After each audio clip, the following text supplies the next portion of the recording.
Amém, meus Recording is on. Amém, meus queridos, boa noite, graça e paz a todos. Deus abençoe a vida de cada um dos irmãos em nome de Jesus. E Amém. os irmãos, Amém. semana passada, para essa semana, vocês chegaram a ler algum capítulo do livro de Apocalipse ou não? Não Chegaram. cheguei lá ainda. Eu não li. Chegou a ler? Não. Como a gente está vendo, praticamente bem esmiuçado, versículo, então, por mais que a gente veja alguma coisa mais para frente, né, mais adiantado, possivelmente a gente vai demorar um pouquinho para chegar lá, tá? Mas vamos aí para o nosso bate-papo. Deixa eu abrir uma apostila. Todos têm apostila ou não? Não, né? Alguns não têm, né? Tá, eu vou abrir uma outra página aqui, ó, tá?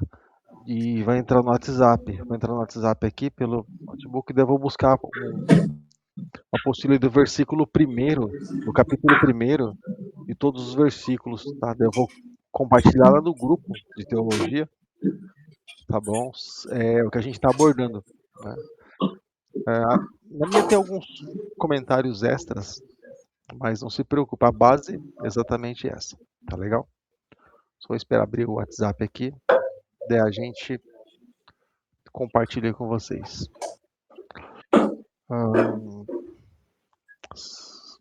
Daí a gente volta um pouquinho, 2 degraus aí, na semana passada, só para a gente, né, se inteirar do assunto. Bom, abriu aqui, estou indo para documentos, deixa eu entrar aqui no pendrive, tá? Estudo bíblico, apostila, tá. Ó, tá lá no grupo de teologia, tá bom? Acabei de enviar lá para vocês, tá bom? Acabou de chegar lá. Beleza? Vai que algum não tenha, né? Aí Ficou mesmo. só no final, tá? Que a gente vai passar a apostila toda, né? Com capa, tudo certinho. Por enquanto, a gente vai passar cada capítulo que a gente for analisando, que a gente for estudando, para não ficar aquela coisa assim muito adiantada. Eu vi lá no capítulo 20, mas a gente às vezes está no 2, 3, né? Então a gente vai caminhando juntos, lá no final a gente passa o material todo. Tudo bem? Então, entrando aqui na nossa apostila, nós paramos, se eu marquei a data aqui de hoje, tá? 27/2. Nós paramos aqui no testemunho, né, de João, que é o testemunho bíblico que na apostila está aí escrito sobre dimensões desse testemunho, né? João, só para trazer você para o cenário de volta, João ele foi abandonado na ilha de Patmos, né? Segundo uma palavra do Senhor que disse que ele, a princípio eles não entenderam, né? Que ele veria a vinda de Jesus, ele iria ver isso. Só que não arrebatamento em si coletivo, mas ele foi arrebatado, né? Jesus disse que ele viria Jesus no dia do Senhor. E, literalmente, de alguma forma, ele viu Jesus, né, na sua vinda, no futuro ali. E aí, o que acontece? A gente olhando aqui para esse versículo de número que a gente está... Pastor, posso só fazer uma observação aqui? Sim. Queria pedir aí para todo mundo, enquanto o pastor está falando, todo mundo deixar o microfone desligado, que faz muito barulho, ruído, aí não dá para ouvir direito. Aí, na hora que a gente for bater papo, a gente abre o microfone. Beleza. Dá um clique aí no microfone. É só um clique no microfone? Só clicar nele, ele já fecha.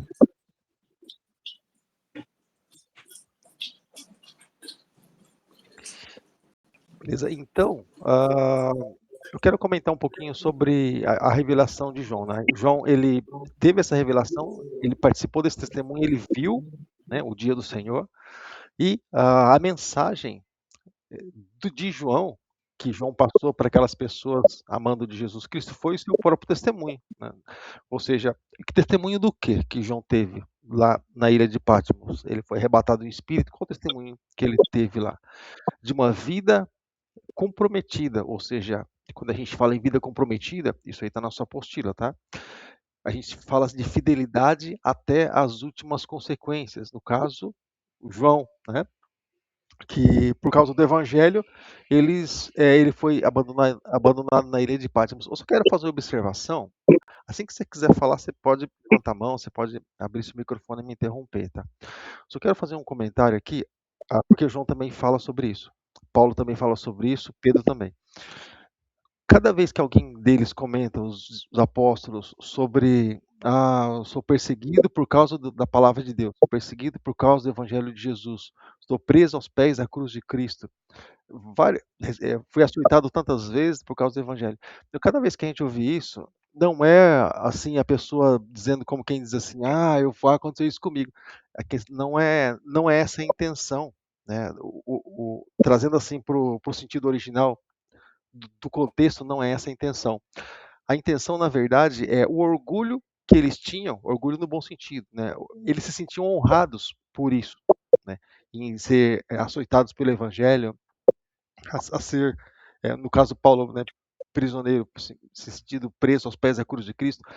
Porque um versículo que deixa assim muito claro, por exemplo, nem separei aqui porque é algo assim de momento mesmo, foi quando, por exemplo, Pedro e João foram levados diante das autoridades, Atos capítulo 4, versículo 12 por aí. Eles foram levados diante das autoridades, foram açoitados, né? Não foi feito coisa pior, porque as autoridades tinham medo da multidão, né? Causar uma rebelião, algo assim. Aí, o que aconteceu depois que eles foram açoitados? Eles voltaram contentes, ou seja, eles voltaram alegres, satisfeitos por serem dignos de apanhar, né, de sofrer açoites por causa do evangelho. Então eles faziam questão disso, é como que para eles fosse uma honra, né? Passar por isso. Então não é um sentido de reclamação, né? Eu estou aqui por causa de Jesus. Não, eles falavam, né? Como que se sentiam honrados realmente por isso, tá bom? Só para a gente esclarecer aqui, tá? Em algum momento a gente vai estar deparando com esse comentário no livro de Apocalipse. Então aqui voltando para cá sobre essa vida comprometida, olha só, eu quero ler com você aqui no Evangelho de Mateus, perdão, capítulo de número 20, versículos 22 e 23. Eu vou ler na revista atualizada, Almeida Revista Atualizada. Mateus capítulo 20, versículo de número 22 e 23. Olha só o que está escrito aqui. Mas Jesus respondeu: Não sabeis o que pedis. Podeis vós beber o cálice que eu estou para beber? Responderam-lhe: Podemos. Então lhes disse: Bebereis o meu cálice, mas o assentar à minha direita e à minha esquerda não me compete concedê-lo. É, porém, para aqueles a quem está preparado por meu Pai. Bom, lá na frente você vê que Jesus diz, né? Que assim como ele venceu, se assentou no trono, assim também os que vencermos também, os que vencerem também se assentarão no trono, ou seja, tem essa promessa de assentar no trono tranquilo. Só que também quando ele fala a respeito de cálice ele está diretamente ligado com o sofrimento. Então, quando Jesus fala assim para eles, olha só, podeis vós beber o cálice que estou para beber, ou seja, vocês podem participar do sofrimento que eu vou participar, né? Ou seja, responderam, podemos, ele disse, então, vocês vão participar disso, ou seja, vocês vão participar do mesmo sofrimento, da perseguição, da afronta, dos açoites. Então, ou seja, então foi algo que foi dito já daquilo que aconteceria com eles. Então, eles tinham ideia exatamente daquilo que aconteceria, né? Como eu comentei semana passada, alguns irmãos não estavam, mas eu comentei semana passada sobre o Atos capítulo 1, quando Jesus está ali no Monte das Oliveiras, e ele fala a respeito de vocês vão ser minhas testemunhas. Testemunhas, quando se fala de testemunha, não é alguém testemunhar, tal, mas testemunha literalmente de morrer por causa daquele que chamou, por causa de Jesus Cristo. Ele está falando a respeito de morte, e literalmente, né, eles foram mortos por causa do Evangelho, né? Então, no caso, João teve um tratamento especial, né? Porém, diferenciado, vou dizer assim, porém, por causa do Evangelho aconteceu tudo aquilo que aconteceu com ele. Tá legal? Então, uma vida de fidelidade, então, como nós comentamos, pode levar à morte, com certeza levar à morte. Ou seja, aquilo que a gente sempre comenta no casamento, né? Porque assim, toda aliança, ela é assim, viu, irmãos? Todo compromisso, todo comprometimento de aliança é mais ou menos por aí, viu? O casal, quando ele está lá na promessa dele, qual que é a promessa, irmãos? Até que a morte nos separe. Entendi. Então, ou seja, suportar até que a morte nos separe. Então há um preço, toda aliança ela tem um preço. Então, o preço da aliança que Jesus estava oferecendo para eles, né, lá na cruz do Calvário, era exatamente, o caminho era exatamente esse. Eu até brinquei, né, com o pessoal, né, que estava aí semana passada. Se a pessoa se fosse assim nos dias de hoje, né, só sobrava o pastor na igreja e mais uns 2, 3. No mais, né, pegava as coisinhas, né, sumia. Né. Mas enfim. Então, irmãos, para a igreja do século, até aqui tudo bem? Até aqui tudo certo? Beleza, qualquer coisa você interrompe aí. Então, para a igreja do século I, irmãos, para a igreja. Opa, deixa eu ver aqui. Ah, deu um joia aqui, achei que era a mãozinha levantada. Então, para a igreja do século I, o que acontecia lá? A confirmação do sofrimento não era em vão, de maneira nenhuma. Havia um propósito. Então, a confirmação do sofrimento de Jesus também tinha um propósito. Né? Por que Jesus ele sofreu? Porque ele foi as primícias de tudo isso, né? De sofrer por aquele que o salvou.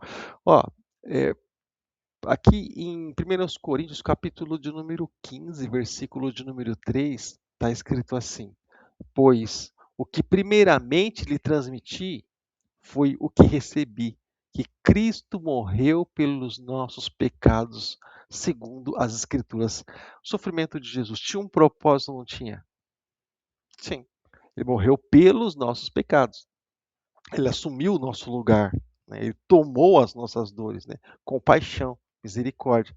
Então, ele tomou a forma de homem para, assim como, por exemplo, vou colocar um parênteses aqui, tá? Assim como, por exemplo, e precisava ser da mesma forma, viu, irmãos? Ele não poderia vir diretamente como Deus, né? Então ele precisou se esvaziar, né? Ou seja, a gente vê a serpente ela dando legalidade para Satanás, Satanás incorporou na serpente, então tomou forma física, né? Aí entrou, enganou Eva, né? A enganada foi Eva. Ou seja, então Jesus precisaria vir da mesma forma, tomar o corpo dele, tomar a forma física para que ele combatesse literalmente, né? E aí você vê o paralelo lá no João 3, né? Assim como a serpente foi levantada, né? Olha, presta atenção, assim como a serpente foi levantada, necessário que o Filho do Homem seja levantado, ou seja, olha só, olha o combate, né? Ou seja, combateu ali na mesma altura. Ou seja, é assim, então é assim que funciona. Isso começou, por exemplo, lá quando o povo da igreja de Moisés se rebelou contra ele. Eu comentei semana passada também, só vou fazer um flashback aqui.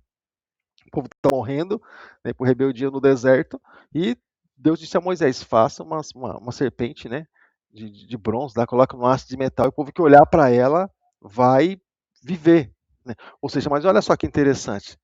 A serpente, né, lá do Éden, né, Deus mandou levantar uma serpente no deserto. Ou seja, você percebe que ele entrou na mesma altura, no mesmo nível? Olha só que interessante como é que Deus faz as coisas, né? Então, Deus ele vai sempre além, né? Ele vai sempre além. Até mesmo, eu vou dessa fala só, já vou voltar para a apostila para não parar muito. Por exemplo, até mesmo no momento do sacrifício, das pragas lá do Egito, por exemplo, quando na demonstração Moisés lança o cajado dele, se torna uma serpente, os mágicos lá, os magos também fazem um encanto lá e a serpente também, as varas deles também se tornam serpente. Olha só, aparentemente igual, né? Pecado e redenção. Não, mas a serpente de Moisés engole as serpentes dos magos de Faraó, ou seja, onde abundou o pecado, superabundou a graça, ou seja, engoliu, foi maior do que isso. Então, ele sempre combatendo ali, ó, sempre combatendo ali o pecado, sempre mostrando, né, o a mais do evangelho, essa dose a mais, né, que o Senhor ele tem para apresentar para cada um de nós. Até aqui tudo bem? Então tá, qualquer coisa você me interrompe, tá? Estou vendo os irmãos muito comportados. Deixa eu ver aqui, é um joia. Amém. Então, irmãos, voltando para cá, então o testemunho, mas eles imaginaram que o quê? Que o testemunho de Jesus Cristo venceria Roma. Eu quero chegar nesse ponto, né, já com você.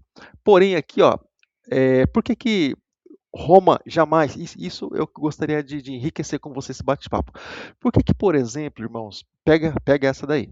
Por que que, por exemplo, o pessoal nunca conseguiu acabar com esse livro? Meu irmão, a coisa mais fácil que existe no mundo, irmãos, na face da Terra, é destruir um livro ou alguma coisa que se queira. Por que que, por exemplo, o pessoal nunca conseguiu, irmãos? Opa, esse efeito aqui não está dando muito certo, não. Por que que o pessoal, por exemplo, nunca conseguiu destruir a Bíblia, irmãos?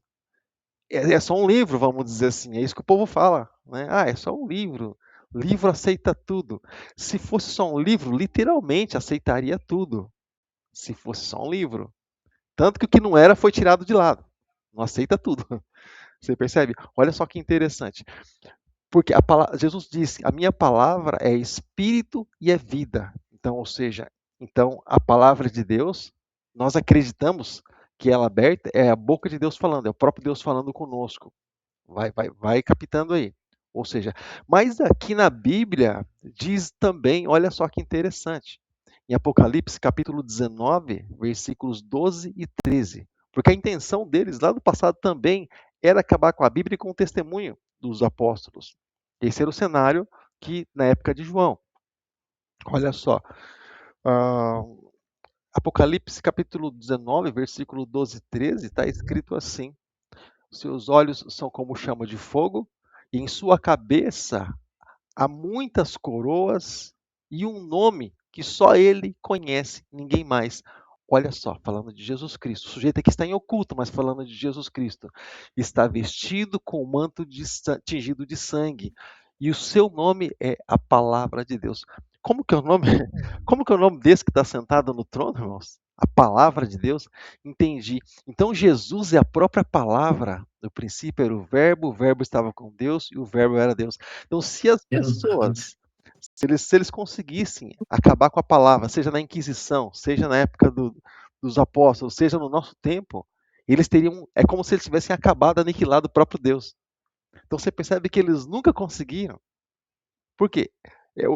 Não é simplesmente uma palavra, mas é Deus sustentando aquilo. É como, por exemplo, ele destruiu o cristão. Tem como destruir o cristão? Ele fecha os olhos aqui e abre na glória. Tem como você destruir ele? O testemunho dele fica falando, né? Mata o profeta, mas o testemunho dele está aí. Então, a Bíblia é da mesma forma. Então, jamais se pode acabar com a palavra de Deus, porque é o próprio Deus, representando o próprio Deus, ela está.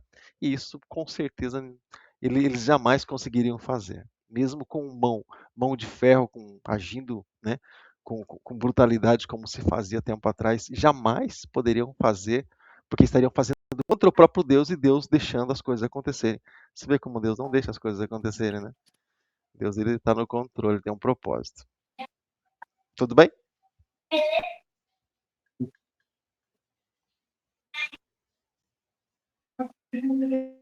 Tranquilo? Então tá bom. Tudo certo. Tudo certo. Amém. Então, irmãos, a igreja, irmãos, hoje, por exemplo, quando a gente fala assim, igreja hoje, no nosso tempo, trazendo aqui para a teologia, né, ela tem um chamado para a fidelidade da doutrina, dos ensinamentos de Jesus e dos apóstolos, né? A igreja, irmãos, ela busca resistência em Cristo Jesus no evangelho que a própria igreja recebe, como os apóstolos buscavam resistência também em Cristo naquilo que eles ouviam diretamente de Cristo Jesus, né? E eles receberam coragem a partir de quando? A partir do momento que veio o batismo do Espírito Santo sobre eles, né? Atos capítulo 2, ou seja, até então um para cada lado, depois escondidos no cenáculo. Quando veio o revestimento do alto sobre a vida deles, ou seja, aí eles literalmente, né, abriram as portas e literalmente foram de cidade em cidade, Jerusalém, Judeia, Samaria e confins da terra, aí eles literalmente se espalharam, né? Então, aquilo que eles receberam lá no passado, a gente aqui, né, teve essa condição de receber. João teve essa condição de receber, porque ele teve esse risco de estar propagando, né, a palavra e o testemunho, ou seja, e esse testemunho de João, o que trazia esse testemunho de João? Que ele recebeu lá em Patmos, né? Trazia literalmente encorajamento para os irmãos da fé, ou seja, essa revelação confiável de um dos, né, apóstolos que estavam mais próximo de Jesus Cristo, os discípulos estavam mais próximos de Jesus, ou seja, né, e as pessoas confiavam diretamente em João, né, e o testemunho, né, dado ali diretamente por Deus, né, ali Jesus Cristo mostrando todas as coisas como seria, né, para levantar realmente o ânimo dos cristãos da época pela perseguição que eles estavam tendo, e Cristo, como sempre, sendo o centro dessa mensagem, e sempre foi, né, o centro da Bíblia, é João 3,16, e é o centro da palavra, sempre foi. Tá? E a fidelidade, né, do Senhor. Tá bom? Tá certo? Podemos ir para o versículo de número 3? Tá. Qualquer coisa, você interromper, você pode comentar. Beleza. Então, irmãos, versículo 3. Irmãos, é muito rico esse versículo 3. Assim, dentre todas as passagens da Bíblia, assim, eu me identifico assim com algumas coisas que saltam. Eu ficaria lendo o dia todo, né? E esse versículo é um deles. Eu vou ler aqui primeiro nessa minha tradução, depois eu vou ler na tradução que está na apostila. A minha revista e corrigida, aquelas traduções bem, vamos dizer assim, alguns trechos até mesmo difíceis de entender. Às vezes tem que estar lendo com o dicionário do lado, mas eu gosto muito. Olha só. Está escrito assim, Apocalipse capítulo 1, versículo 3. Bem-aventurado aquele que lê, ouve e guarda as palavras desta profecia, porque o tempo, né, que foram escritas, porque o tempo está próximo. Ó, eu vou ler aqui nessa tradução aqui. Feliz o que lê as palavras dessa profecia, e feliz os que ouvem e guardam o que nela está escrito, porque o tempo está próximo. Olha só, irmãos. Ler, ouvir e guardar. Tá. Então, quando a gente lê, irmãos, o que a gente. O ouvir é interessante. O ouvir nos traz até para a história tal, e é interessante. Tem gente que entende melhor ouvindo e tal. Mas o ler, o que é o ler, irmãos? O ler, diferente do ouvir, o ouvir entra na questão do crédito também, né? A gente dá o devido crédito. Mas quando a gente lê, irmãos, a gente tira tudo. A nossa atenção, o nosso foco, né? A gente investe naquilo que a gente está lendo. A leitura tem um poder tão grande que ele transporta a gente praticamente para dentro daquilo que a gente está lendo. A leitura faz a gente participar da história. A leitura é um negócio assim tão maravilhoso que a gente se sente bem como se a gente estivesse fazendo parte daquela história sem ter saído de casa. A leitura é um negócio maravilhoso. Trabalha muitas áreas assim, do nosso cérebro, nos desenvolve, né, a leitura, comunicação, como tantas outras coisas. Então, a leitura assim, é algo maravilhoso. A leitura nos faz literalmente entender, nos faz ter relação, né, com aquilo que a gente está lendo. A leitura faz a gente ter relação com aquilo que a gente está lendo. É como que a gente penetrasse na intimidade, sabe, daquilo que a gente está lendo. É algo maravilhoso a leitura. Então, olha só, bem-aventurado aquele que lê, ou seja, ouve e guarda. Olha só. Lê, deixa aí entrar pelas portas, né? No mundo espiritual se usa algumas expressões, né? Usa assim, no espiritismo e outros lados aí, usa-se muita expressão portal, né? Portal, portas, entradas. Salmo 24 fala um pouquinho sobre isso também. Abre-se portais eternos, tal, enfim. Mas, ou seja, quando se abrem essas portas, Estou conseguindo ouvir nada. Oi? Tá baixo o som? Vocês estão ouvindo bem? Tá ouvindo bem aí? Vocês estão ouvindo bem? Sim. Sim. Ah, tá. Tá ouvindo bem, pastor Pedro? Achei que alguém tinha dito que não tá ouvindo bem. Deixa eu chegar mais perto aqui um pouquinho. Tá. Então, como eu estava comentando, A partir do momento que a gente entra, né, pela leitura, no Espiritismo se fala muito sobre isso, sobre portais, né, sobre portas, sobre... Você pode ver, Jesus, ele deu... O que ele fez, irmãos? Ele agiu da mesma forma. Por que Jesus falou assim, eu sou a porta? E eu coloco diante de vocês uma porta aberta. Olha só, irmãos, presta atenção. No que a Bíblia diz. Então, tudo o que ele disse tem um significado, tem uma pontuação, né? Eu vou lembrar a Ana agora, né?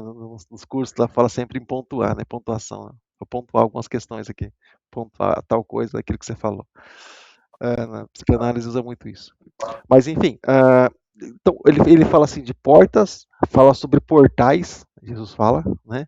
Fala sobre portões, né? Ele, lá quando ele vai falar sobre as portas do inferno, não prevalecerão contra a igreja do Senhor. Ele usa muito essa linguagem. A gente talvez não perceba durante uma leitura, mas ele usa muito essa linguagem durante os evangelhos. Jesus usa essa linguagem. Né? Por onde alguém entra, sabe? A saída de alguém, né? Mateus capítulo 12, quando ele fala sobre libertação, né? A pessoa é liberta, ela sai pelas portas, ela sai, e o infeliz ele sai pelas portas, e quando ele volta, ele encontra adornado, ele vem e entra por onde? Portais, por uma entrada. Então, Jesus usa muito essa figura, né, de porta, de portão de entrada, tá? Então, feliz aquele que lê, aquele que ouve, né? E aquele que guarda aquilo que está escrito, ou seja, aquilo que foi escrito, né, na profecia, na palavra do Senhor. E ele comenta sobre o fato de o tempo estar próximo. Aí a gente vai comentar, entrar nos comentários, aí alguém talvez comente assim, pastor, próximo? Pô, mas próximo? Desde a época que ele escreveu, né, próximo, não está tão próximo assim não, né?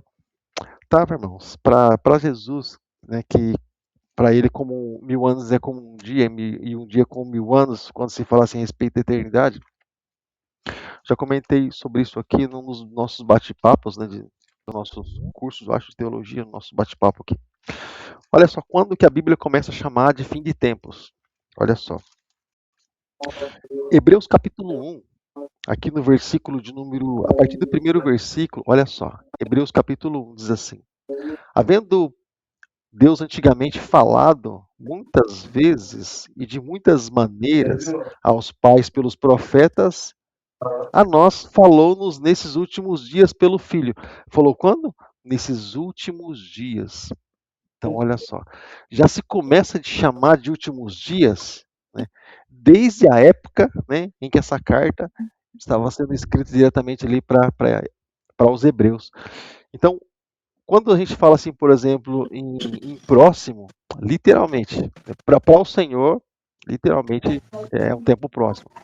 Então, quando a gente fala sobre essa bem-aventurança que o Senhor falou aqui no capítulo de número 3, né, no versículo de número 3, aliás, do capítulo 1, deixa eu ver se é a mão levantada. Pastor Aldo, gostaria de estar comentando? Pode falar, querido. Pastor, gostaria de dar uma entendida melhor nesse tempo próximo, porque eu acredito assim que desde lá de trás, né, o senhor até comentou aí, o tempo próximo sempre vai ser o próximo, por exemplo, na nossa geração, a vida ela é muito curta. Então, o tempo da nossa morte, o tempo do fim, para nós, né? É lógico que o senhor até fez esse comentário, o cristão ele não vai ter fim, ele vai passar para a glória, vai continuar, né? Mas eu acredito que tem uma relação a isso também, né? Ao tempo próximo, o tempo está próximo, sempre estará próximo para quem, por exemplo, na próxima geração, alguém vai estar lendo esse texto e, por exemplo, vai estar próximo para ele de acabar, né? Aqui na Terra, por exemplo, vai ser, mais ou menos isso, né? Eu queria entender um pouco melhor sobre essa parte de, o tempo está próximo, mas cada geração, o tempo vai estar próximo para ela, entendeu? Pela vida ser curta, né? Entendi. Agora, por exemplo, a gente pegando um texto, por exemplo, a primeira coisa, por exemplo, quando eu pego um texto, eu analiso de quem que ela fala, entendeu? Depois que eu pego aquela fala, analiso de quem é ela, aí eu vou ver o padrão que aquela pessoa está usando, né? E que ela usa e que ela tem. No caso, por exemplo, se o Senhor diz que o tempo está próximo, então o próximo é um padrão dele, né? A vista dele, e segundo aquilo que ele estabeleceu. Então, quando a gente tenta, por exemplo, comparar o próximo olhando um padrão humano, a gente possivelmente não vai entender. Não vai entender. Então, agora, quando a gente olha o próximo, por exemplo, esse tempo está próximo, olhando um padrão de Deus, pelo fato de ele ter escrito com essa intenção, e usando esse linguajar, dentro desse contexto, a gente vai entender que, literalmente, o tempo está próximo. A gente nunca vai entender, por exemplo, que um dia é como 1000 anos. Para nós, isso é absurdo. Para ele, que está num tempo permanente. É como, por exemplo, ó, Deus é Deus de eternidade, a eternidade, o salmista diz, né? De eternidade, eternidade, o Senhor é Deus. Você fala assim, poxa, mas existe uma eternidade só. Para o homem, pode até ser. Mas olha só, o homem saiu de uma eternidade, passou por um tempo passageiro, devido ao pecado, e ele vai voltar para a eternidade quando ele voltar para Deus. Então, ele falando ali num linguajar. De eternidade a eternidade, o Senhor é Deus. Ou seja, Deus sempre no tempo dele, sempre na eternidade. Então, por exemplo, dependendo do. Se a Maria faz um comentário, por exemplo, aqui, sobre alguma coisa. A primeira coisa, eu vou analisar a Maria. Eu analisando, né? Eu vou analisar a Maria. Vou analisar o perfil dela. Como que ela age, como ela pensa, como ela crê, né? E o que ela tem em mente, enfim, o perfil dela, enfim, para eu entender realmente o que ela está dizendo. Na Bíblia é da mesma forma. Eu analiso Deus, o perfil dele, como ele é, como ele vive, onde ele vive, né, num tempo eterno, para ele funciona assim. Tá, então por isso que ele falou assim. Então muitas coisas a gente quase que nunca consegue entender, né, lendo assim rápido, né, e no natural, quase que a gente nunca consegue entender. É por isso que a gente sempre convida, né, o convite, né, do Espírito Santo para fazer parte da nossa leitura, para não ficar algo assim, né, para ficar algo assim completo, né. Mas é bem isso que você comentou também, né, a vida do homem ela é literalmente curta, né, e passa, a própria palavra do Senhor diz, né, bonito hoje, formoso, amanhã murcha, passa e não existe mais, e quase que ninguém lembra dele, a não ser que vire nome de uma placa de rua, caso contrário. Mas é isso aí. Qualquer coisa, pessoal, é só se manifestar, tá? Voltando aqui, irmãos, quando a gente fala aqui dentro desse contexto sobre a bem-aventurança daquele que lê, ouve e guarda, né? Quando a gente fala assim sobre esse ler, ouvir e guardar, é tipo assim um descortinar, né, esse conhecimento. Ele vai abrir, ele vai tanto a leitura como o ouvir é como que a gente entrasse no outro mundo, né, no mundo que aquela pessoa está querendo mostrar. Então, feliz aquele que lê, feliz aquele que ouve. Quando, por exemplo, a gente olha, por exemplo, ali no livro de Neemias, no capítulo 8, versículo de número 8, né, a palavra de Deus é lida para o povo, ela é explicada para o povo. Olha só, o povo estava andando, e em Esdras fala sobre isso também, se não me engano. O povo estava fazendo lá um ajuste no templo, né, dando uma ajeitada nas coisas, e encontraram a palavra. O povo encontrou. Eu ia ministrar sobre isso domingo, eu vou ter que falar sobre outra coisa.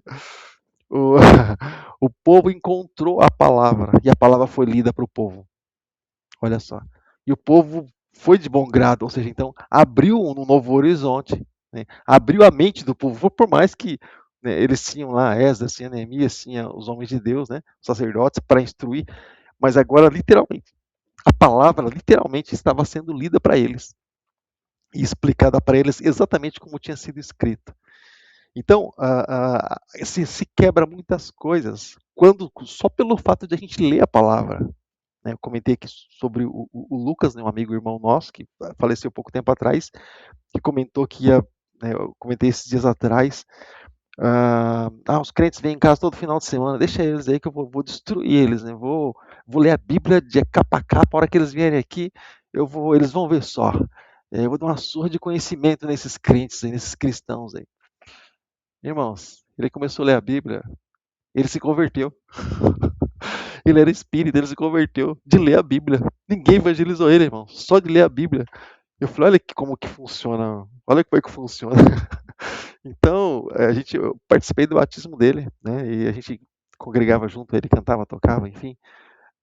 Então, é algo assim maravilhoso. Por isso que nós comentamos, a leitura, ela faz a gente se relacionar com Deus. A própria leitura do dia a dia. Por isso que é bom ler um capítulo por dia que seja, mas a leitura faz a gente entrar e é como se fosse aquele relacionamento entre nós e a palavra e só. Porque se alguém chama, se já distrai, já fugiu aquilo. Tem que voltar a focar de novo. A leitura é um negócio assim, algo maravilhoso, tá?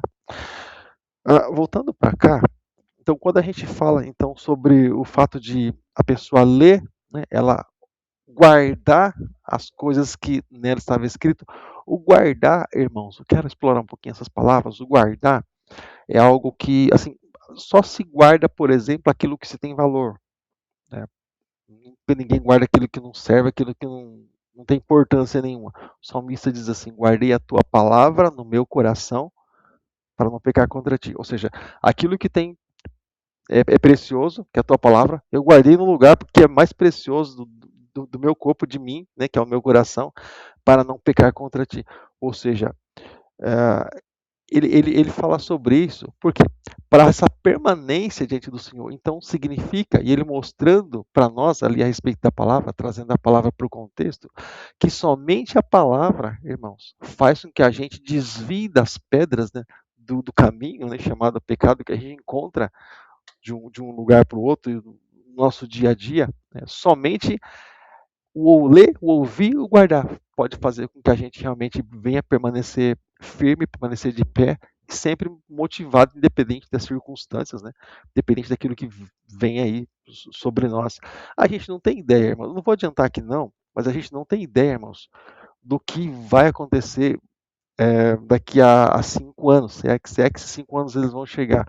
Irmãos, deixa eu aproveitar que estou dentro desse contexto. Se a palavra hoje, se a Bíblia Sagrada hoje, esse livro aqui, se ele for tirado de nós hoje, as autoridades entrar com essas leis, né, e entrar nas nossas casas. Eu me esqueci o nome da lei.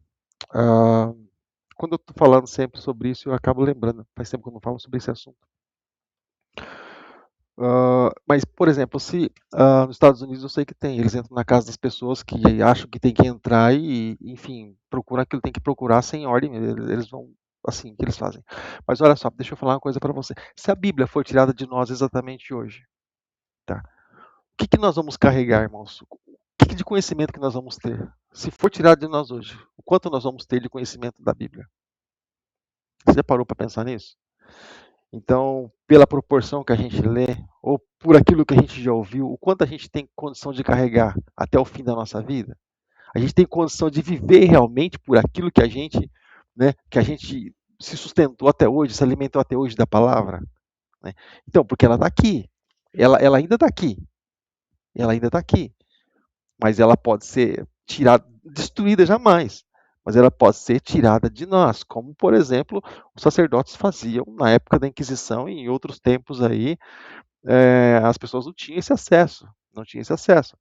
E somente alguns, né, que bem poucos que tinham esse acesso aí na época do Lutero, quando ele teve acesso diretamente à Bíblia, foi para o seminário de teologia, a cabeça do homem voltou para Deus, né? Mas bem poucos tinham acesso. Mas se ela foi tirada de nós, será que a gente tem esse conteúdo, por exemplo, para falar de Deus para alguém? Para continuar carregando realmente? Eu falo assim porque eu me admiro, tá? Desses homens de Deus que carregaram a palavra durante muito tempo, né? Até que ela viesse a se cumprir. Né? Então, é bom a gente tem esse privilégio hoje, esse recurso hoje, né? Da palavra de Deus. É fácil para nós comprar na versão que quer, de estudo ou não. A gente vive num tempo privilegiado, né? Tem as dificuldades da vida no sentido de tribulação, aflição, tudo mais, mas a gente vive num tempo privilegiado com relação ao conhecimento da palavra. A gente vive no tempo do conhecimento. Então, guardar aquilo que nela está escrito. Jesus diz que nós precisamos crer conforme diz as Escrituras, né? Ou seja, quando a gente fala em guardar, né, por que a gente guarda alguma coisa, né, com fidelidade assim? né, como salmista, guardei no meu coração. Alguém que está falando assim, não é alguém que guardou simplesmente por um acaso, mas alguém que era chamado segundo o coração de Deus. Então, se guarda, por exemplo, a palavra para automaticamente se procurar, pelo menos, a praticar fidelidade. Então, a intenção de se guardar a palavra no coração é para se praticar fidelidade. Ou seja, fidelidade é chamar alguém para ser fiel.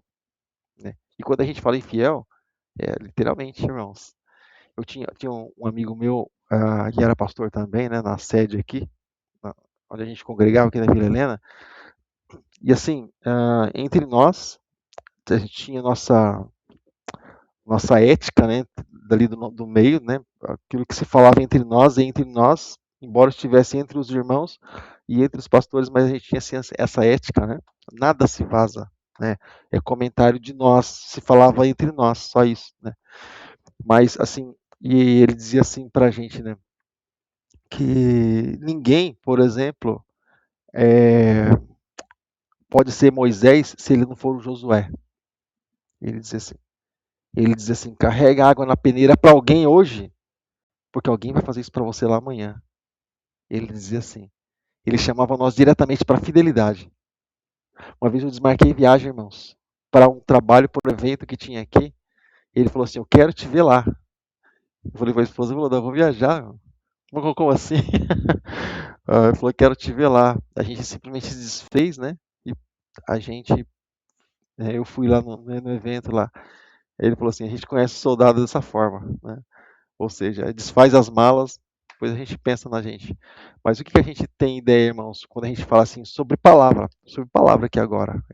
Automaticamente a gente está servindo a homens que estão fazendo a obra de Deus, automaticamente a gente está servindo a Deus. Mas assim, falando diretamente ali com a palavra. Então, a partir do momento que a gente guarda a palavra em fidelidade, irmãos, no coração, essa mesma palavra, ela passa a ser responsável por nós. Tá? Guarda isso. A partir do momento que a gente guarda a palavra no coração, ela passa a ser responsável por nós.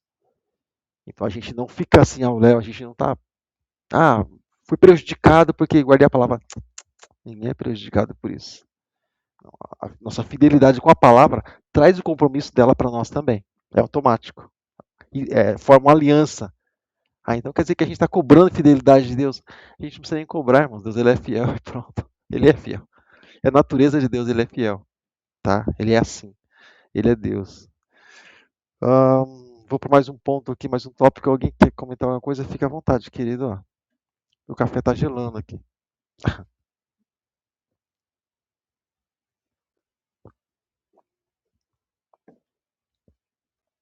Teu pastor Pedro está comportado hoje. Não sei o que aconteceu.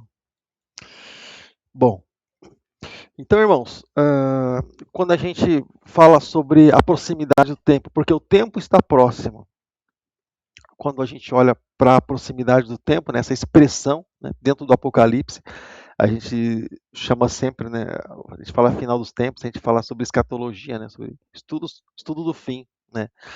Não fala sobre sobre a quantidade de tempo que falta, né, sobre o tempo estar próximo, a palavra utilizada para isso, né, Cronos, não diz meses, nem dias, nem anos, né, não fala sobre quantidade de tempo, né, mas fala sobre, é como se falasse num tempo oportuno, né, em que a decisão vai ser tomada, em um tempo decisivo.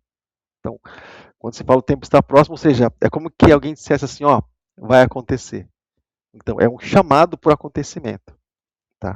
Por isso que Jesus falou assim, tirou assim realmente de comentário, né, quando se falou assim, os discípulos falaram assim, Senhor, mas quando é que vai ser? Lá, claro, os discípulos falando a respeito da redenção de Israel, né, pelo fato de eles serem judeus. Né? Aí ele usa a linguagem judeus, porém nós sabemos, vamos estudar sobre isso, que a vinda de Jesus vai ser, para os judeus, vai ser literalmente depois da tribulação. Então, mas eles perguntaram sobre isso. Né? Jesus falou assim que não compete de maneira nenhuma a eles saberem sobre esse assunto. Dias não. E ele falou sobre épocas, né?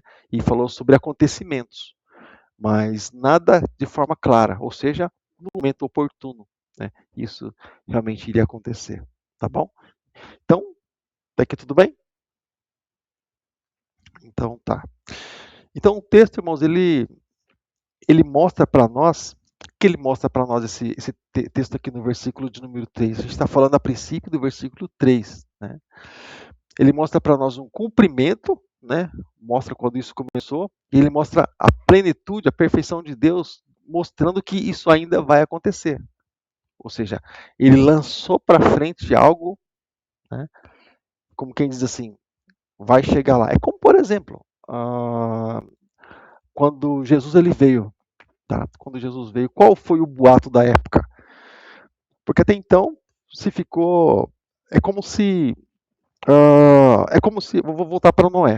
É como se, por exemplo, como no tempo de Noé, teve um intervalo. Eu creio que teve um intervalo, entrando aqui na hermenêutica, né, na interpretação, tal. Eu creio que teve um intervalo.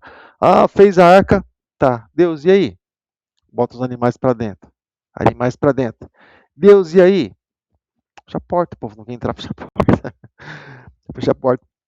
Mas eu creio que nisso houve-se, por exemplo, intervalos. Porque olha só que interessante. Porque tudo que Deus faz, ele dá tempo, dá oportunidade e dá um intervalo para essa decisão, para que ela aconteça. É automático. Sodoma, todas as passagens você vê o tempo e a oportunidade. Sodoma, teve tempo, né? Tudo bem, ele já apontou quem eram os justos da cidade, que era Ló e a família, né? Ou seja, mas teve tempo, o tempo que os anjos foram lá. Eles tiveram tempo para se arrepender. Ou seja, os anjos entraram naquele lugar, eles tiveram essa oportunidade, foram na casa de Ló, tiveram essa oportunidade, foram até, viram os anjos até mesmo, tá? Tentaram alguma coisa lá com os anjos, mas, ou seja, eles tiveram tempo para isso. E até então, os anjos saíram da cidade, mas eles tiveram tempo? Sim, eles tiveram tempo. Então, Deus, tudo que ele faz, ele sempre dá um tempo, ele sempre dá oportunidade. Se a gente olhar, por exemplo, para o período intertestamentário, intertestamentário é aqui entre Mateus entre Malaquias e Mateus. Intertestamentário entre os dois, entre um tempo e outro, entre os testamentos aqui, entre Malaquias, entre o último profeta, né? Eu não vou dizer o último profeta porque João também veio na qualidade de profeta, né? Ali, tá, mas o último dos profetas escritos com seus livros. Mas olha só, eu só vou ver se na minha tem, porque ele tem um significado também, ó. Algumas Bíblias, principalmente essas mais antigas, elas têm 4 folhas em branco aqui, ó, entre Mateus e Malaquias. A minha não tem. A minha já não tem. Ela sai de Malaquias, ela tem um estudo aqui que fala sobre alguns acontecimentos da época, né? Mas não tem. Só tem uma folha escrita no Novo Testamento. E essas 4 folhas em branco, elas significavam os 400 anos que Deus ficou em silêncio entre Malaquias e Mateus. Se chama período intertestamentário. Quando foi que alguns falsos profetas se levantaram, falaram em nome de Deus? Aí você vai encontrar, né? Macabeus, você vai encontrar muitas histórias que surgiram na época, né? E Flávio José até conta muitas histórias dessa época também. Mas, ou seja, os livros apócrifos, algumas histórias surgiram nessa época. Mas olha só que interessante. Essas folhas, as 4 em branco, cada um representando 100 anos. Ou seja, então, só que quando veio Jesus, ele foi prometido, a última promessa aqui, a última palavra que você vê, por exemplo, aqui, você vê em Malaquias, lá no finalzinho do livro de Malaquias, você vê depois, você fala assim, puxa, mas não parou de falar? Ou seja, não se falou mais, não, Deus não levantou mais profeta durante 400 anos. Deus não levantou profetas. Falou esse tempo todo, depois é como se Deus tivesse se calado, ou seja, uma preparação do coração do povo. Aí, quando chega lá, por exemplo, veio uma estrela lá e tal, e os homens acompanhando aquela estrela. E quando veio, eles entenderam que seria Jesus, tanto que, por exemplo, Herodes já achava que era o Messias, né? E eu sabia que ele era o Messias, né? Não, eu sou o Messias, eu sou o rei de judeus. Então, ou seja, esse período foi um período de preparação, mas a gente entende que esse intervalo é um caso sério. Mas, ao mesmo tempo, eu entendo que é como se fosse algo assim refinado. Por quê? Porque é um desafio para aquele que realmente acredita, para ele permanecer. Por que eu digo isso, irmãos? Você percebe que, por exemplo, na parábola das virgens, eu vou trazer para esse contexto. Você pode puxar para vários lados, tá? Quando se fala sobre a parábola das 10 virgens. Tem vários significados. Mas você percebe, por exemplo, que houve intervalo, por exemplo, até da promessa até que o noivo viesse, independente de preparação de um ou não. Mas você percebe que houve um intervalo? E elas chegaram a cochilar, e elas chegaram a dormir por causa desse intervalo. Então, ou seja, essa é a questão, esse intervalo. Então, só que mesmo dentre tudo isso, elas aparentemente cochilavam, mas elas permaneciam esperando. Dentro do coração delas havia uma chama esperando. Opa, um noivo, estou preparado para o encontro. Então, nós estamos, eu acredito que, irmãos, quase que nesse intervalo, a impressão que nós temos, né? Porque quando a gente ouve falar assim, né, sobre o tempo estar próximo, e literalmente, né, a gente vê, a gente, por exemplo, falando sobre profecias. Me diz qual profecia que falta, por exemplo, para a vinda de Jesus. Depois da vinda dele, sim, tem aí muitas coisas para acontecer. A introdução do anticristo, ele se expondo realmente e atuando, aquela coisa toda. Mas assim, antes que ele aconteça, antes que ele venha, por exemplo, o que tem aí para acontecer? Que eu saiba, né? Tem lá o Trump com o tratado de paz, né, com o suposto tratado de paz. E a palavra do Senhor diz que quando disserem a paz e segurança, daí vai vir repentina destruição, ou seja, então, a impressão que eu tenho é que a partir do momento que a paz ela for literalmente estabelecida, e isso já está praticamente combinado com o sistema e com o mundo, porque são cartas marcadas, né, entre eles são cartas marcadas.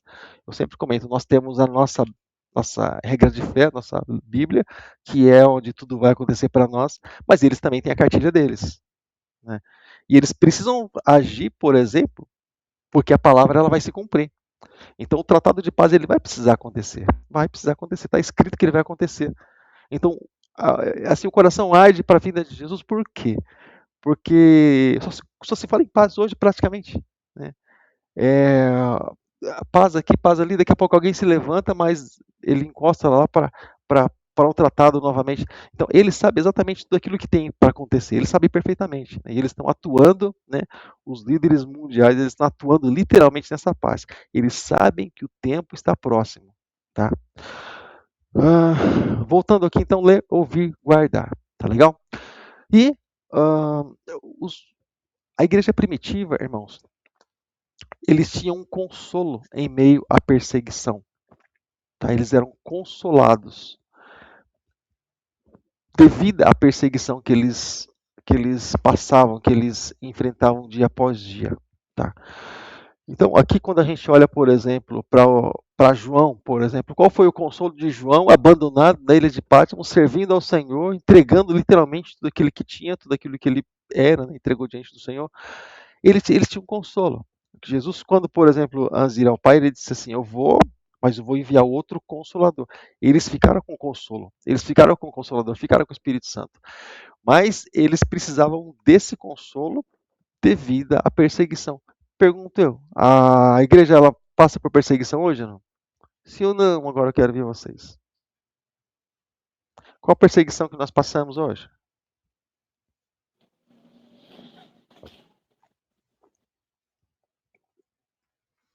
Tô vendo esses microfones tudo fechados, irmão. Com o microfone fechado, ninguém fala nada.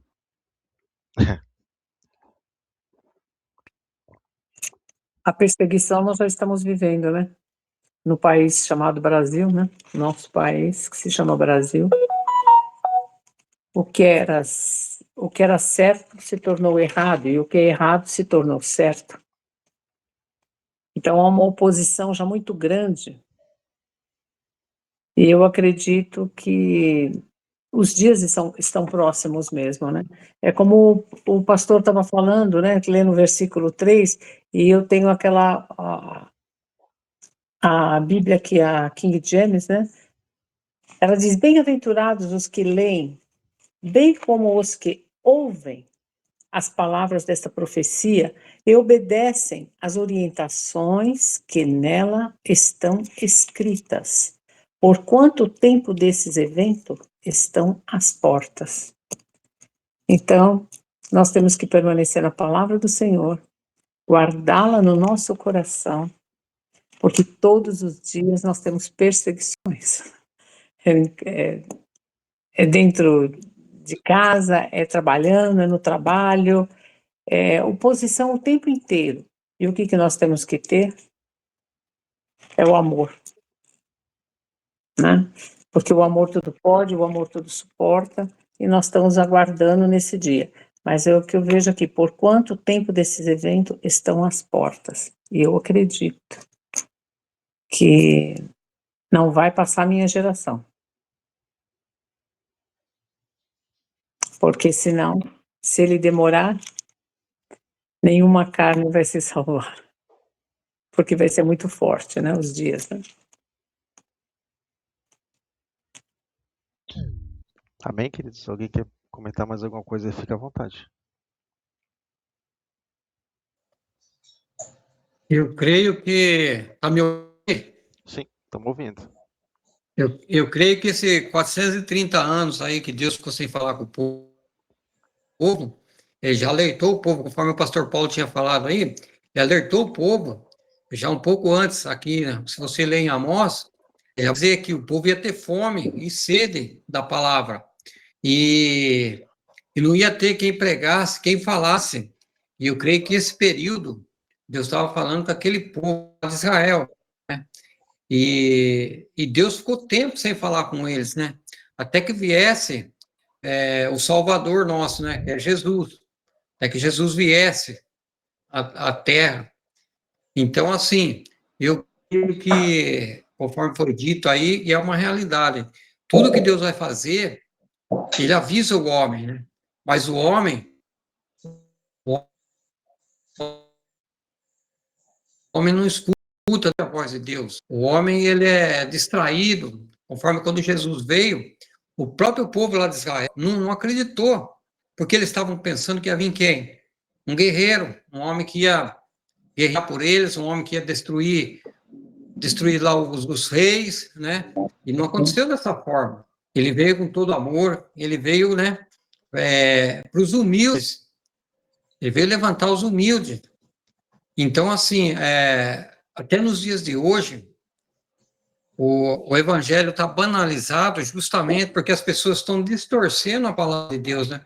Então, quando as pessoas distorcem aquilo que Deus falou e faz, as coisas começam a andar do lado errado.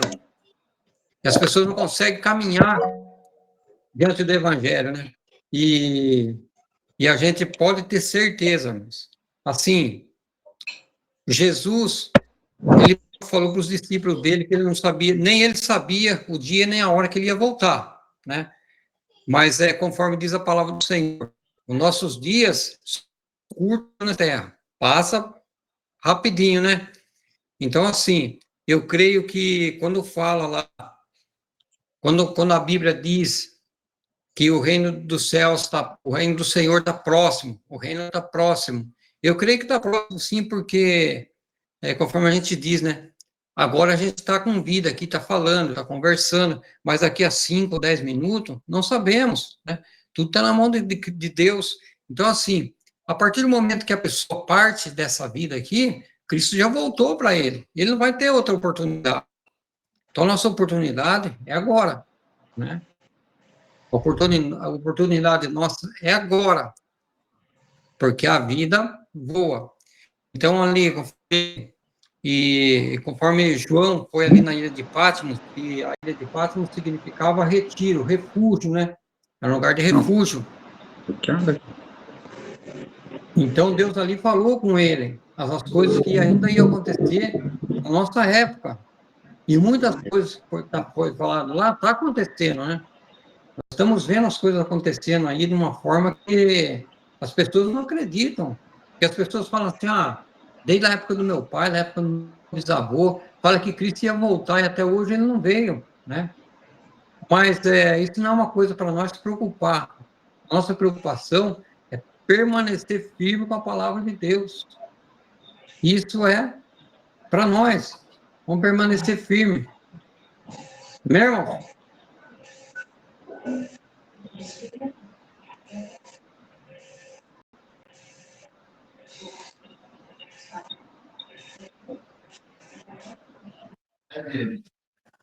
Tá me ouvindo? Posso falar?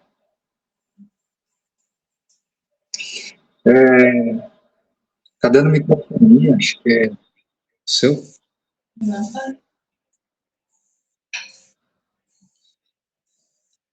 Alô? Ou? Estamos Estão me ouvindo. ouvindo? Estamos ouvindo. Pode falar, que tá com os dois microfones abertos aí, só que um já está fechado. Pode falar. Ah, entendi. Então, é, na realidade, assim, o que dá para entender aqui é que o que o pessoal, o pastor Pedro, o pastor Paulo já comentaram aí, né? Que sempre Deus, ele mostra antes de acontecer algo. Sempre tem esse tempo de aprendizado, esse tempo de, de você, de uma escola, de você aprender. O apóstolo o João aqui mesmo, ele teve um tempo de aprendizado, né? Ele teve um tempo de aprendizado com Jesus. Jesus, sempre no caminhar, Jesus ensinou, sempre falando que o tempo estava próximo, o tempo que ele ia ao Pai, e eles iam ficar sozinhos aqui. Aliás, com o Espírito Santo, né?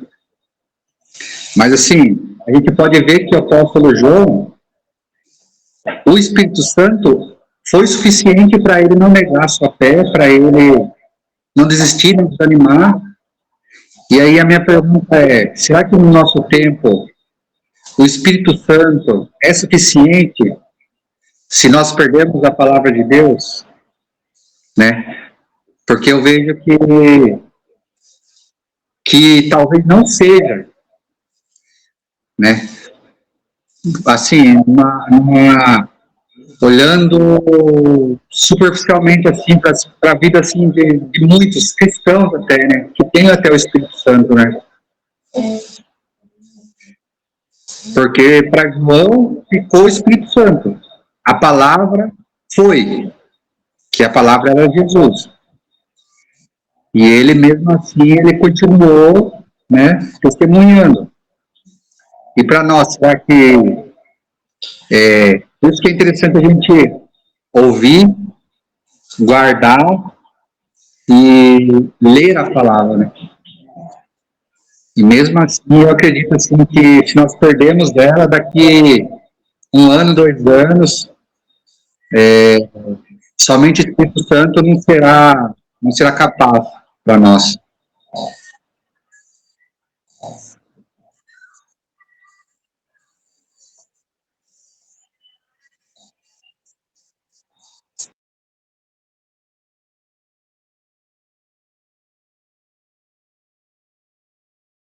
Opa, falando com o microfone desligado aqui.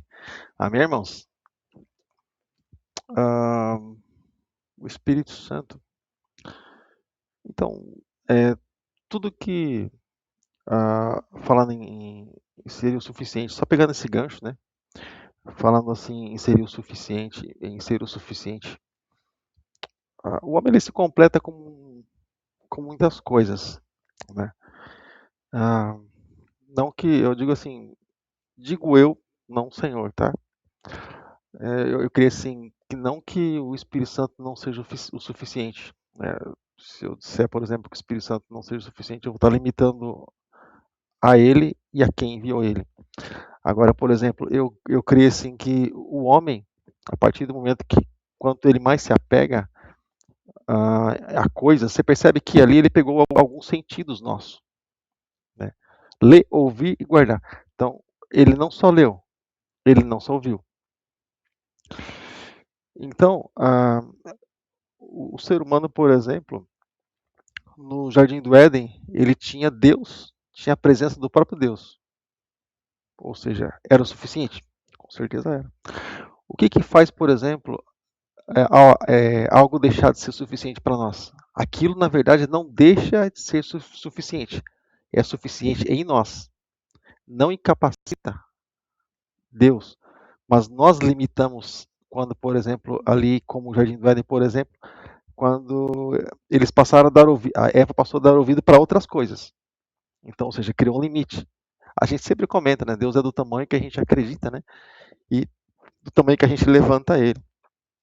Então, ou seja, ele pode ser pequeno, porque a gente não crê, ou crê pouco, ou pouca fé, ou pode ser muito grande também, conforme a nossa fé. Mas é como no Jardim do Éden, ele buscou outras coisas como se Deus não fosse suficiente.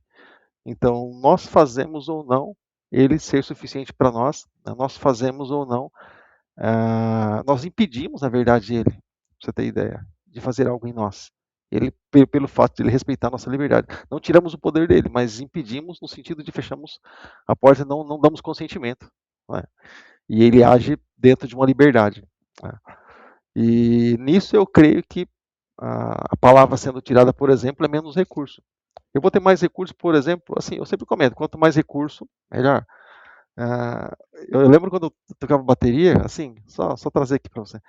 Eu lembro quando eu tocava bateria, eu deixava o bongô ali dentro, eu deixava o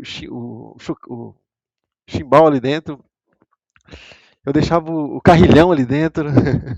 Eu tava querendo comprar o pau de chuva, né, porque toca percussão sabe.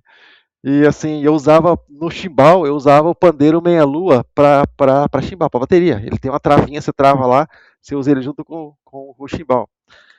E aí, assim, eu comentava sempre, cara, quanto mais recursos eu tiver, mais eu vou interagir.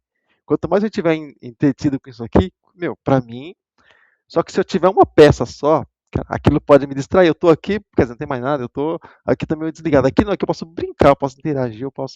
Quando a gente olha, por exemplo, para a palavra, olha só, eu vou falar de suficiente. Se eu só ler a Bíblia de manhã, se eu só ler a Bíblia, por exemplo, eu tenho probabilidade, por exemplo, de me envolver com outras coisas no meu pensamento ou não? Possivelmente. Mas ela continua sendo suficiente, talvez não seja para mim. Se eu ouvir a Bíblia e tiver louvores tocando o dia inteiro, ou seja, isso vai me envolver mais, são ferramentas que Deus me dá. Por exemplo, se eu estiver lendo a Bíblia, se eu estiver louvores, se eu estiver ouvindo pregações, meu, fechou. Se eu estiver ouvindo a Bíblia, lendo a Bíblia, ouvindo louvores, pregações, e se eu tiver instrumento para tirar uma música, tirar os louvores, tirar uns cânticos, rapaz, eu vou me envolver com a coisa de Deus o dia todo. Ou seja, então, o que eu penso nisso? Pessoa, tá? Que quanto mais eu puder me envolver, interagir com aquilo que é de Deus, a probabilidade de eu me desviar é bem menor, com certeza. E isso automaticamente, o ambiente vai me alimentar, né?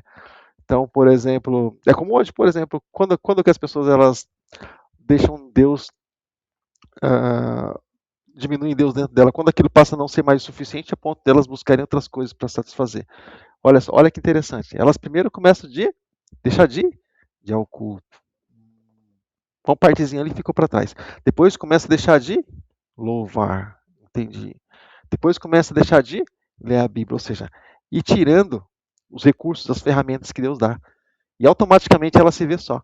Então, ou seja, cada vez que nós tiramos mais coisas de Deus, aquilo sempre vai ser. E como que eu sei, por exemplo, que aquilo sempre é o suficiente e é capaz e tem poder? Quando eu busco naquilo, eu encontro, né? Então, quando eu descarto por não ser o suficiente, tranquilo. Mas quando eu busco naquilo, eu encontro, então é o suficiente. Quando, por exemplo, eu vou trazendo, né, aqui em casa, por exemplo, tem um radinho meu, eu chamo de G, ele tem um G que fica lá no altar da igreja, ele fica tocando louvor 24 horas, fica ligado o tempo todo. E gasta energia, mas fortalece nós. Mas, ou seja, aqui, quando bate o silêncio, a gente fica ouvindo louvor de fundo. Ou seja, aquilo vai entrando. E de noite, então, quando está tudo apagado, aquilo vai entrando na mente, assim, sabe? A gente vai envolvendo a gente de alguma forma e a gente começa a pensar e sonhar com aquilo, com aqueles cânticos assim, bem de fundinho. Ou seja, dá legalidade para a gente pensar em outras coisas? Possivelmente não, porque automaticamente a gente está envolvido. Então é o que eu penso sempre, né? Só a palavra é o suficiente? Tem gente que nem com palavra, nem com louvor, depende da legalidade, porque assim, é muita coisa de Deus, porém, aquilo que vem às vezes é sempre maior. E eu vou encerrar minha fala para não prolongar muito, por quê? Olha só, porque Deus ele também faz isso. Como assim Deus faz isso? Por que ele fala assim, que onde abundou o pecado, ele não diz que abundou a graça de Deus, ele diz que superabundou a graça de Deus. Ou seja, as ferramentas, aquilo que ele dá para nos proteger, a graça é muito maior do que as aflições e a escravidão do pecado. Ou seja, então a gente entende que Deus ele trabalha assim. né? Aquilo que Jesus deu para os discípulos, por exemplo, foi muito maior, não foi no mesmo nível. Porque assim, eles mesmos diziam, puxa, mas nunca ninguém falou como esse homem. Se ele dissesse assim, ó, ele fala igual os sábios, hein? Ele fala igual os sacerdotes, ó, ele fala igual os escribas. Esse Jesus é bom mesmo. Não, eles disseram assim, nunca ninguém falou como esse homem. Ou seja, então é algo que vai muito além. Ah, ele tem mais autoridade que. Ele fala, ele comentou sobre, eles comentaram sobre a autoridade de Jesus, né? Que não falava como os religiosos da época, mas ele falava com autoridade, ou seja, ele tinha algo a mais. Ou seja, então a gente percebe que ele sempre vem com algo a mais, já para nos envolver a ponto de não permitir com que a gente venha buscar de fora. Então, se a gente busca, por exemplo, algo de fora, sempre comentam, é atitude totalmente nossa, né, por conta de risco, mas esse suprimento, e eu digo assim, agora sim para encerrar, que se a palavra for tirada exatamente hoje, ele vai nos preencher com algo diferenciado, tá? Porque sempre para algum tempo Deus prepara algo diferente. É como a gente dizer, por exemplo, não sei como é que os primitivos viviam, eles tinham o método deles, olha que quase que viviam melhor que a gente. Então, cada um no seu tempo, sabe, ali na sua porção, ele supre, sabe, de alguma forma. E é muito bom ainda. Então, eu creio assim, se isso, a palavra nos for tirada um dia, ele vai nos sustentar de outra forma. Eu chamo de é como que o deficiente. A pessoa que tem deficiência numa área, em outra ela sobressai. É bem interessante isso. Ela fica mais sensível em outra área. A pessoa que é deficiente normalmente acontece isso. Então, é algo assim bem interessante, bem legal mesmo. E eu creio que isso também é com as nossas vidas, né? Mas amém. Fique à vontade de vocês, tá? Se quiserem fazer mais algum comentário, podem fazer, porque daqui a pouco eu estou voltando para a apostila, tá? Leandro, fica à vontade, Leandro, pode falar. Eu ia fazer só mais um comentário a respeito da relação do tempo, né? Da vinda, está próximo. Acho que muita gente pensa, né, também, acho que agora está bem próximo, né? Agora está bem próximo. Se a gente for analisar ali desde o início, no livro ali de Ezequiel, capítulo 7, já fala, né, que o fim está vindo. E é muito antes de Cristo ali, acho que é 598 antes de Cristo, mais ou menos. Então, não é algo de agora, né, desde do Novo Testamento. As coisas do Espírito são atemporais. Então, é como o pastor mesmo falou, né, 1 ano para Deus, né, e é como 1000 anos para a gente. Não dá para mensurar. E como foi citado também, que Jesus mesmo disse que não cabia dizer quando seria vindo e tudo mais, e não cabia ao homem saber. Porque a gente não tem dimensão disso. Se lá, na época de Ezequiel, se a gente falar ali de Ezequiel 6, ali, falava sobre... Ezequiel 7 está falando sobre a ira de Deus, né, sobre Israel e tudo mais, mas sob o ponto de vista da profético, vamos dizer assim, não é Israel da época. Está falando, se ele Ezequiel 7 é Apocalipse ali, né? Então, eu acho que já começa, o início já era prenunciado o fim, desde o início. Pode ser daqui 100 anos, daqui 200 anos, a gente não tem nem como mensurar isso, e muita gente acha que, como já passou muito tempo, agora então está muito mais próximo, né? Não dá para dizer se é agora, se é depois, daqui 200 anos, 300 anos, para Deus ainda é como se fosse um dia, né? Então, é difícil a gente mensurar isso. Existe muito debate, né, acerca disso, mas não dá para a gente dizer e nem ficar tentando especular sobre isso, né? Até porque a Bíblia diz que virá como ladrão na noite, né? Então, o elemento surpresa nunca vai acabar. Não adianta a gente dizer, agora está perto, vai ser agora, nessa geração. Não, ninguém sabe quando o ladrão chega à noite, né? É uma surpresa. Então, esse elemento vai estar sempre ali como uma interrogação para a gente, não tem resposta para isso, né? Eu quis comentar isso porque em vários estudos, em várias conversas, muita gente especulando sobre isso, e estudiosos querendo falar e dar mais ou menos ali um período. Não existe, né? A Bíblia mesmo não mostra nada. Era só isso mesmo. Eu vou depois, na próxima aula talvez, tá trazendo algo para os irmãos, é bem interessante. E isso é bem válido, né, porque, por exemplo, a partir do momento que a gente não tem ideia nem de época, por exemplo, de dias, por exemplo, né, a gente ah, é convidado a permanecer fiel e descansar literalmente no Senhor, porque a gente não tem um controle, a gente não sabe, a gente é obrigado assim a literalmente entregar realmente nosso coração diante dele, né? E permanecer em esperança, em santidade, perseverando sempre em prontidão, né? Quando a gente literalmente não sabe, quando a gente sabe, né? Mas talvez seja mais simples. Você se programa, né? Existe, por exemplo, um estudo, eu tenho um estudo aqui que fala sobre é algo bem curioso. A cada 2.000 anos, essa é a média, acontece um evento no mundo espiritual. A cada 2.000 anos. Se a gente contar, por exemplo, dos eventos que aconteceram, de dilúvio a enfim, a juízos, a vinda de Jesus a nosso tempo, e a gente calcular a respeito das dispensações, a, a dispensação da graça, esse estudo está dentro de um. Até tem um livro desse, a gente já deixou aqui, em um dos canais aqui, sobre o plano divino através dos séculos. E se a gente olhar, por exemplo, dentro dessas dispensações, a dispensação da graça é a maior de todas elas. É como que se literalmente fosse algo que tivesse, assim, superado os outros tempos, né? E cada mudança de tempo pode vir, por exemplo, há 2.000 anos atrás houve uma revolução.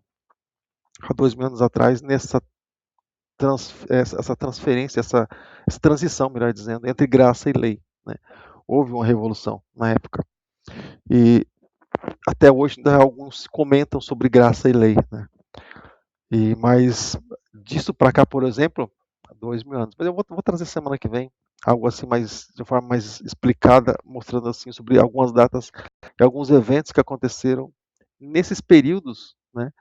E talvez por esse motivo, né? Eles comentam sobre isso. E por exemplo, depois da graça, por exemplo, né?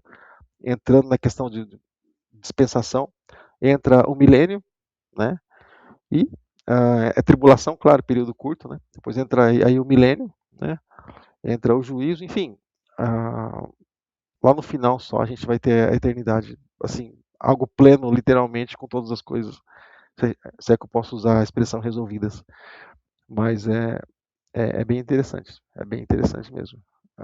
Essas coisas assim como elas aconteceram. Até mesmo a inocência, o período da inocência para o período da consciência, né, foi uma revolução pelo fato de eles terem sido expulsos do jardim. Então foi como que um choque, assim, um trauma, né? E, e é algo assim maravilhoso por quê? Porque, como eu comentei, isso nos convida, né? E quando a gente não sabe exatamente dia e hora, né? Isso fica na expectativa, e o que faz com que a gente espere? A expectativa que é gerada dentro de nós, né? O Espírito Santo alimenta isso, né? Isso fica sendo gerado dentro de nós, né? Pelo Espírito Santo.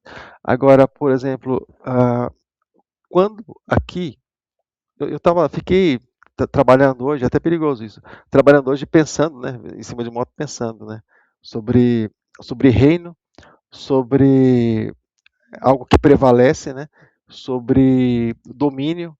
Eu fiquei pensando sobre algo que morre literalmente para o outro ser viver, né? Eu fiquei o dia inteiro, sei lá, cabeça voltada para, não dá para ler em cima da moto, mas eu fiquei pensando, né, o tempo todo nisso. Mas é literalmente, ó, Deus ele vive e está na sua apostila. O povo de Deus ele vive literalmente, como o Leandro comentou. Vem como um ladrão na noite, né? Só que essa expressão, o ladrão na noite, ele literalmente algo inesperado. Porém, né, quando a pessoa ela espera ser roubada, né, para depois colocar o cadeado, aí ela literalmente é saqueada. Né? Mas quando, por exemplo, a gente sabe que o ladrão ele ronda pela Zona Norte, a gente aponta a câmera, a gente fica já sempre atento.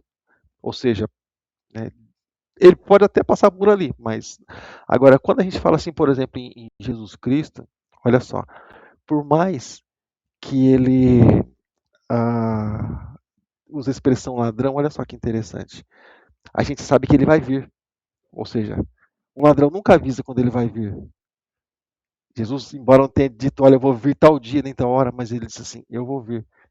E agora, por exemplo, olha só que interessante. Para as pessoas, por exemplo, que não compartilham essa fé, eu creio que vai ser literalmente algo de surpresa. Mas, por exemplo, olha só. O Espírito Santo ele fica nos lembrando sobre o fato, vamos chamar Jesus dessa comparação de como um ladrão, né? Ou seja, ele fica nos lembrando o tempo todo de, como quem diz assim, ó, eu vou vir. Né?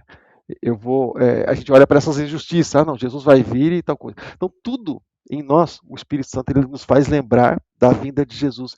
Então, eu creio que para nós, por mais que assim a gente não tenha assim, coisas assim, tão claras a respeito da vinda de Jesus, vai ser algo de repente? Eu creio que sim. Mas algo assim, nunca ninguém espera o ladrão, a gente espera tanto a vinda de Jesus. A gente espera tanto. Se é algo que o cristão espere a vinda de Jesus para sair dessa assolação que a gente vive. Então eu creio assim que para a gente é algo assim tão maravilhoso essa comparação, né, do ladrão na noite, né? E muitos vão estar despreparados, desprevenidos, né? E até mesmo tão envolvidos. Mas assim, esse lembrar do Espírito Santo, e é até interessante essas aflições que a gente passa na nossa vida, porque isso nos arremete para Cristo, né? Nos faz a gente orar mais, faz a gente clamar mais, faz a gente ler mais a Bíblia. E então a gente começa a interagir com esse momento, e principalmente com a vinda de Jesus, principalmente por quê? Porque para o cristão é o maior de todos os acontecimentos, a vinda de Jesus. O maior de todos os eventos para nós é a vinda de Jesus. Então, é surpreso, mas assim, é um surpreso que para o cristão ele vai estar sempre esperando. E quem dera fosse agora, né? A gente falando sobre ele, né, a gente escuta o ressoar da trombeta, né? Que maravilha. Termina essa aula lá no céu, né? Lá com o Senhor, né? Que maravilhoso, né? A gente já não vai se ver mais de preto, de azul, nem de tal, vai ver só ser branco, só de branco, né? Pensou que maravilhoso? Fala aí, Leandro. Desculpa de novo entrar aí. Eu tô parecendo o pastor Pedro agora, né? Tô falando muito agora. Mas, na verdade, sim, é que tem tudo a ver isso aí, né? Que o pastor está falando. Sobre o ladrão na noite, a Bíblia alerta bastante, Jesus alertou bastante. Sim, a gente tem que estar esperando, sim. Temos que estar esperando. É diferente de um ladrão que a gente não está esperando. Por quê? Mas por que essa comparação? Né? Eu sempre pensei dessa maneira. Até a Ana, um tempo atrás, aí, esses dias aí, mostrou ali um outro pastor ali falando sobre uma proximidade ali do tempo, da vinda, tudo. Mas assim, veja bem, se a gente sabe que, como o pastor aí citou, se a gente sabe que o ladrão vem, a gente já se previne no momento, né? Se a gente sabe aproximadamente quando é a vinda, abre margem para quê? As pessoas vão fazer mais ou menos como se fazem aí, né, no catolicismo. Eu faço o que eu quero, depois eu vou lá, confesso, estou perdoado. É a mesma coisa. Eu vou fazer o que eu quiser, vou aproveitar a vida, fazer tudo aqui no mundo. Eu sei que mais ou menos daqui 2 anos, né, vai ser o fim, então eu me arrependo um pouco antes. E esse é o grande problema. Por isso que ninguém pode saber, ninguém tem como saber, e a Bíblia ela é muito tácita em relação a isso. Né? Em todo trecho que a gente lê na Bíblia, que fala sobre o fim dos tempos, sobre a vinda, é sempre assim, como uma surpresa, como um ladrão na noite. Né? Ninguém Ninguém sabe, todo mundo vai ser surpreendido, todos, sem exceção. Por isso temos que estar sempre preparados. Se não fosse assim, ninguém ficaria preparado já. É mais ou menos isso. Sim, e é interessante, e é legal, deixa eu abrir um leque aqui sobre um comentário, até mesmo que muitos comentam, né, sobre pecado, transgressão, iniquidade, sobre coisas assim. Ah, já perguntaram no trabalho uma vez, "Professor, mas assim, se eu pecar sabendo que Deus me perdoa, ele vai me perdoar?" É a mesma coisa, por exemplo, entrando nessa questão, né? Vamos supor, eu sei quando Jesus vai vir. Então, quer dizer, um pouco antes de ele vir, mas aí, por exemplo, já não existe mais arrependimento. Aí já foge da questão arrependimento. Porque o arrependimento, ele me entristece pelo pecado. E, na verdade, eu estaria me Pecado. deleitando no pecado e depois eu estaria tendo um remorso, que é um peso, né, que eu vou sentir pela consequência do pecado. Então já foge da questão arrependimento. A gente estava comentando uma vez, perguntaram para mim lá no trabalho, né? Mas o povo acaba querendo usar assim, a misericórdia de Deus para o outro fim, né? Para acabar, né, fazendo o que quer depois, falar Deus tem misericórdia de mim, né? Eu creio vai ter muitas essas coisas aí, mas enfim, no dia, as justificativas, né? Mas enfim, né? Mas beleza, pessoal, tem mais algum comentário aí? 9 horas e 33 minutos. Só eu vou falar só uma coisa. Por isso que o remorso, né? Judas, o que teve? Remorso. E o fim de Judas, ele não se arrependeu, ele apenas teve um remorso, né? E foi aquela palavra bem resumida que está no capítulo 3 mesmo, né? Guardar a palavra, porque nós não sabemos o dia de amanhã. Pode Jesus não voltar amanhã, mas eu posso deitar agora e não acordar. Então nós temos que todos os dias estar lavando as nossas vestes no sangue do Cordeiro, né? Que é o amor, que é a leitura da palavra, é a dedicação, a oração, né? A intercessão. Então, porque não podemos chegar de mãos vazias e nos santificar a cada dia, né? É isso que eu vejo, que eu sinto e eu creio nisso. Agora, pode ser que ele venha daqui 100 anos, e daqui 100 anos eu não vou estar realmente aqui, mas também não sei se hoje vamos deitar e não vamos acordar, né? Então temos que estar preparados o tempo todo, né, para a vinda do Senhor. Que é ele pode não vir, mas eu vou me encontrar com ele, e nós temos que ter certeza dessa nossa salvação, que é aquilo que o pastor falou, quando a gente faz alguma coisinha assim, tão, às vezes para nós é imbecil, mas o Espírito Santo nos deixa assim abalada, né? Aí vem aquele arrependimento, você dobra o joelho, ai, Senhor, me perdoa, foi o momento, não é assim? E todo dia temos que pedir perdão a Deus pelas nossas falhas e fraquezas, porque Deus sabe que nós somos fracos e falhos, né? Mas a bondade e a misericórdia dele nos acompanha todos os dias. Amém? Amém. Só isso. Amém. Glória a Deus. A diferença entre o arrependimento e o remorso é o que houve com Judas e Pedro, né? Judas, remorso, Pedro, arrependimento. Exatamente. É isso mesmo. Mas alguém quer comentar alguma coisa? Sim ou não? Então, pastor, aqui, ó, para ver como Deus é tão bom na nossa vida, né? Que assim ele não deixou marcado o dia da volta dele, também nós não sabemos o dia que nós vamos morrer, porque seria muito ruim para a gente saber o dia que a gente fosse morrer. Um exemplo, falar assim, o pastor Pedro vai morrer daqui a 5 dias, né? Imagina como eu ia ficar desesperado, né? Eu não ia querer morrer, por mais que a gente fale assim, mas eu vou viver com Cristo, mas eu vou ir para o alto, ele vai me levar para a glória, né? Por mais que fosse dessa forma, eu ia ficar desesperado, né? Então Deus é tão bom, tão maravilhoso, que ele não deixou marcado nem o dia da volta dele e nem o dia da nossa morte. Por isso que a palavra do Senhor diz, vigiai, né? É para nós vigiar, né? E meditar na palavra dia e noite, não é isso que a palavra diz? Então, irmãos, que nós possamos sempre estar preparados, ou para a morte ou para a vinda de Cristo. Amém. Glória a Deus. Mais alguém está aberto, queridos?